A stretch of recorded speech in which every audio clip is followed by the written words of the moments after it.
Alright, last I was doing the end of Deuteronomy. Now I'm doing the book of Joshua. And as I've spoken about, Joshua became a new leader to lead the Israelites that the Lord had called. And, Moses got old and he passed away. I believe he was, 120 years old. So, you think about, that's a blessing in disguise. The Lord willing, I live to be 120 years old. But, I mean, that's basically what, 12 decades on earth. That's a blessing in disguise. So people lived back in the day like 120, 130 years old. I think even longer than that. So that's just a blessing, And now in this world, of course, we have people dying before their time. But that's another story. But yeah, the book of Joshua is basically about God's faithfulness displayed, and his grace and his mercy. So this is what he started out with, okay, in the book of Joshua. As I said, he called different people, and Moses basically he fought the good fight. He ran, he basically was used, for God's purpose and will, and he did a good job. Although he may have been disobedient, there was time for a new ruler, and as far as I'm concerned, Moses did outstanding. He didn't believe in himself at first, but he stood out. So now we have Joshua. So it starts out, do not let this book of the law depart from your mouth. Meditate on it day and night so that you may be careful to do everything written in it. Then you'll be prosperous and successful. So he's saying, continue to seek knowledge, wisdom, and understanding, which he gives us, as far as taking in the word and things like that.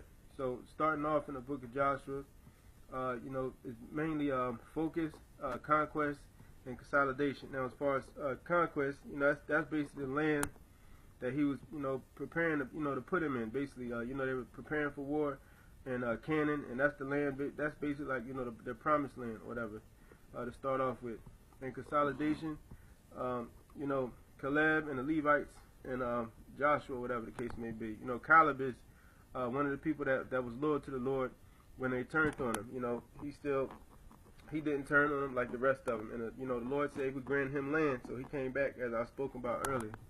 So to start off, a little overview about Joshua, like I said, chapters 1 and 5, which I'll just be talking about, is preparing. It's mainly three parts. It's preparing, conquering, and dividing. So preparing means, basically, stepping into or whatever, the calling and responsibility of godly leadership. As I said, Joshua was preparing to be a leader, So let's just say if, you were basically, getting ready to go from, riding a bench to, being a captain on the team. That's like a good way to put it, okay? And of course, it had a lot of responsibility. There's about 600,000 people, if not more than that, one person was leading, but it was through God's hand, through God's power. Then conquering. Conquering means, he's taking you, preparing you for war. Okay, then conquering means, taking over the lands and everything. And, he said he'll never leave you nor forsake you. Okay, so that was it. And then we have, of course, in conquering, you have God's strategy and victory, because, of course, God is undefeated. Then you have dividing towards the end, which means the accountability of God's complete mission.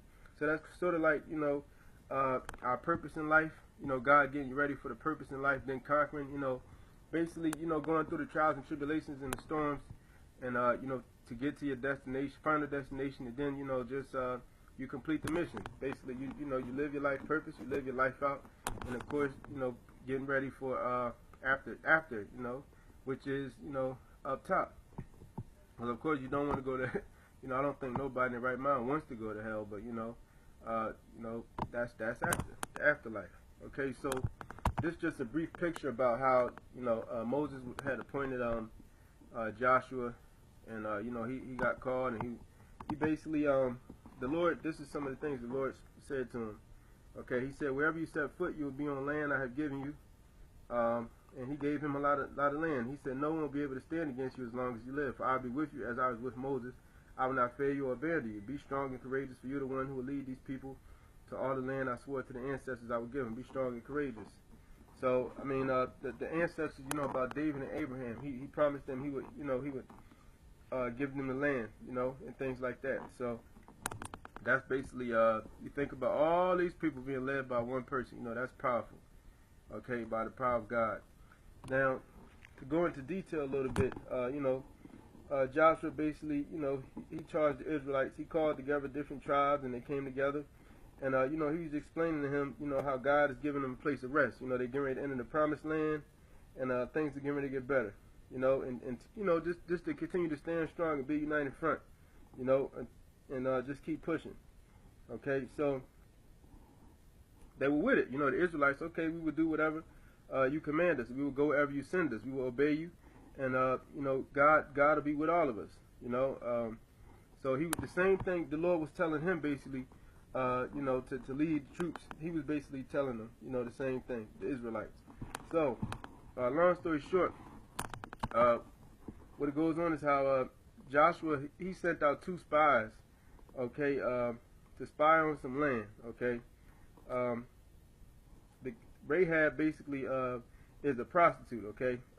He sent 2 men, okay, and they basically came to the house of a prostitute named Rahab and stayed there that night, okay, because he sent out the spies secretly, you know, to spy, you know, from the Israelite camp at Acacia Grove.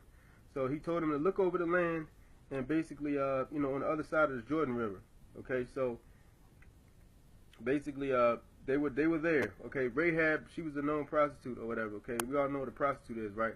And this is what I mean by the Lord used a lot of different people for his purpose in his will, because he used a prostitute this time, okay. And that's who, you know, he used prostitutes, murderers, rapists. So that's basically God's grace and his love. It don't matter the sin. He died on the cross for our sin, okay. And that's the blessing, you know, of God. You know, no matter how many times we mess up, we repent and ask for forgiveness.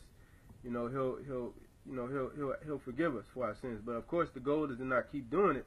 But of course, you know, you want to keep pushing and keep pushing forward, not backward. Okay, that's the thing to look forward. Like this, right? In case right here, you know, preparing, conquering, dividing. Look forward to, you know, to what he has for you instead of looking backward. Of course, because when you're looking backward, you're not seeing straight. You know, you're blinded. So you want to keep looking forward. You know, that's because, of course, if you think about the word forward, it's progress. That means forward motion. You know, kind of like football. You know, you move up inch by inch. That's what it means. You know, and of course, slow progress is better than no progress. So the key is to make progress. You know, basically be a step further each and every day than you were behind each and every day. That's the main key. Okay, so basically Rahab, you know, was a well-known prostitute. And basically, she you know, hid the men in her home or whatever. Okay, so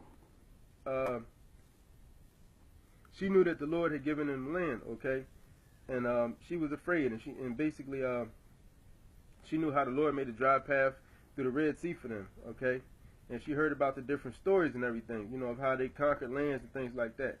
Okay. And she, you know, she said, "For the Lord your God is the supreme God of the heavens and above the earth." Okay? So she just wanted to make sure, you know, she said, "Swear to me by the Lord that you'll be kind to me and my family since I've helped you." So, basically they were trying to conquer the land of Jericho. And they, you know, they assured her, you know, that they would be okay. Okay? And he said that, you know, the spy said, "We offer our own lives for your safety." So, okay, what happened was, you know, she accepted it and everything, and she basically had sent them a scarlet rope, okay, because some people came by and basically asked, you know, basically, you know, we're looking for some spies or whatever the case may be, okay, and she looked out. Of course, she said she didn't see them, and as you see right here, she hit him, you know, she hit him. Hold on, Trina. So she hit him, right, and after they left, you know, after they left, or whatever the case may be, since they were checking out and everything, she put a rope down. You know, she dropped the rope so they could escape. And basically, they did escape, and they came back and told Joshua.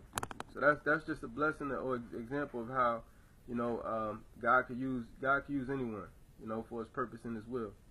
And that's basically what happened. You know, she hid the spies, and she looked out as they were searching the land of Jericho, and she hit them. Okay.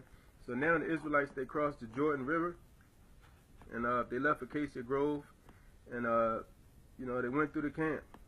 Okay, and as you can see here on the side, this is the Ark of the Covenant, which I was speaking about a little earlier. And you know, that's basically, you know, a whole, look at how many people are, you know, crossing. Okay, the Jordan River. We all know the Jordan River, where you know, not the Red Sea, but the Jordan River. So they were going over there, and they said, you know, God said when all the people had crossed the Jordan, he told Joshua, the 12 men from each tribe, if you could recall, take 12 stones from the place where the priest stands in the middle of Jordan, carry them out and pile them at the place where you camped tonight. So that's what he told them to do. So Joshua called 12 men together from each one of the 12 tribes of Israel, and he told them to go in the middle of the river, okay, in front of the ark of the Lord, and pick up one stone and carry it out on the shoulder and 12 stones, and that's basically what, you know, where he was at with it. So it was about 40,000 strong armed men that were ready for battle, okay, and that's a lot of men, you know, that's a lot of men. So it was basically that day, that same day, you know, the Lord made Joshua a great leader in the eye of all the Israelites. So basically, you know, this was kind of like his, I'm not going to say birthday party, but it was, you know, it was great for Joshua. You know, he was honored, and he was, you know, of course he gained a lot of respect. And, you know, he was looked up to as a leader and everything like that. So it's just kind of let go and let God, it boils down to let go and let God lead the way. And then in a lot of our lives, you know, we have to let God lead the way. It goes back to what I was saying, lean not to your own understanding, which means, you know, you don't know, you see how sometimes when you're following God, you know, or, you know, things may not work out for you according to plan if you know, take matters into your own hands. But if you let God lead the way, even it may look a little different or may look like, you know, lopsided or upside down, it's a whole lot better than you leading the way, because what we tend to do is mess up, and we tend to get messy, as, you know, especially as those who don't know Jesus. But even if you know God, we tend to mess up, okay, and take matters to our own hands and think that we're doing something right. We actually could be messing things up. So the good thing is to just let God lead the way and let him just, you know, mold us and guide us. And, you know, that's the best way to do it, especially in these end times, you know, especially if you want to, you know, step into, like I said, the purpose that he has for you. Because it's a lot of people in the grave right now, you know, who basically miss the calling or the purpose in life. Or, you know, it's a lot of inventors, a lot of entrepreneurs, a lot of visionaries, a lot of, you know, a lot of basically everything, you know, that's sitting in the grave right now, point blank period, because they didn't hear God's call for their life, or they didn't listen to God, you know, or they didn't even want to, you know, I guess you could say accept him, or, you know, have a life with him. So that's basically where we at with that. So after they cross, okay,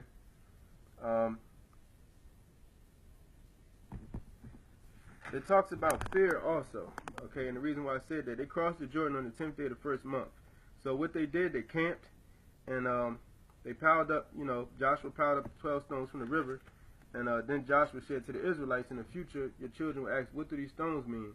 And he said, basically, the stones were meant, it meant that the Israelites crossed the Jordan on dry ground, for the Lord dried up the river before your eyes and kept it dry until you were across.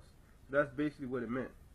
Now, he did this so all the nations of the earth might know that the Lord's hand is powerful, and you might fear the Lord your God forever. And of course, fear the Lord, you know, fear no man but God. That's what my parents always instilled in me. Okay. So when all the kings west of the Jordan and the Canaanite kings, basically all the kings of the other tribes that lived along the coast, heard how God had dried up the Jordan River, the people of Israel could cross, they basically were paralyzed with fear because of them. So they, you know, that caused fear inside of them, of course. So last but not least, Israel reestablishes the covenant promises. Now, if you remember, the first covenant was righteousness of law, was condemnation. You know, it was basically, you know, laying laws down. Now, this covenant was reconciliation, you know, reconciling. So this time Joshua, you know, he made flint knives and circumcised the entire male population of Israel. Okay, and because all the men, you know, who were old enough to fight in battle, when they left Egypt, they died in the wilderness. And those who were left, they had been circumcised, because none of those born after you know, Exodus, the chapter, during the years in the wilderness, had been circumcised. So he had to do that. And, you know, the Israelites traveled in the wilderness for 40 years. So that's a very long time. That's a lot of traveling, until all the men who were old enough to fight in a battle when they left Egypt had died. Okay? And, you know, of course, they disobeyed God a few times.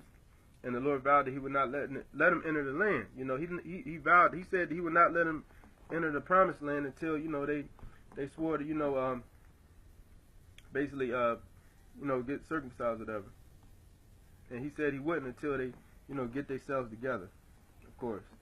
So basically, that was, you know, Israel reestablishes the covenant, and that's basically pretty much how it starts off. You know, God's covenant Israel. But one thing about it, God's covenants with Israel are everlasting. You know, He promised Abraham and David, the young descendants of of Jesus, that He would walk them into the promised land. But of course, it goes back to what I was talking about. We have preparing, conquering, dividing, and that's basically what I like about Joshua, because it just kind of explains how life goes. You know, how you prepare yourself. You know, say if you basically want to be better, and you start to step into your purpose, that God has for you, whatever it may be, because we all got different gifts and abilities. So He prepare you for that. Now, it could be through a storm, it could be through trials and tribulations. It's a season for everything. Then, it's basically stepping into what God has for you. Then we have conquering. Basically God's guidance. Which leads to different, strategies and most likely victory for your life. Okay, if you listen and be humble. Okay.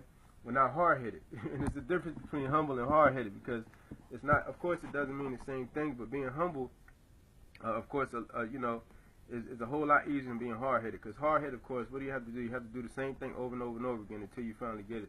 And also we have dividing. Once you complete it, it's basically, you complete God's mission. Now, you're living out and you're stepping into, you already stepped into your calling or your purpose for God, for your life. Because we all have a purpose here on earth.